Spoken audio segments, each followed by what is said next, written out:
In this video, we're going to be talking about how to fix your Netflix error code NW3. So let's get straight into the video, shall we? So the first thing you want to do is simply go ahead and check your internet connection. Make sure that you are connected to a stable internet and try restarting your Wi-Fi router or your modem. If that is not the case, you want to also go ahead and try restarting your device, restart your laptop, and try Netflix again. This can fix temporary connection issues. Also, check your Netflix server status. Go to netflix.com/status. If you're using any kind of browser, you can simply go ahead and clear cache and cookies and even restart your browser and try Netflix again. If that is not the case, if you're using any kind of VPN, make sure that you have disabled all them off.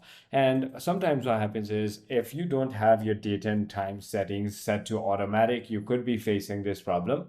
If you're on your PC, you can simply go ahead and open up the terminal and then write ipconfig/flush DNS and press enter, and that should fix your problem too. If none of it does, simply go ahead and reset your network settings or reinstall the app. I hope this video clarifies everything for you. If you have further more queries, feel free to comment down below, and I'll see you on the next one.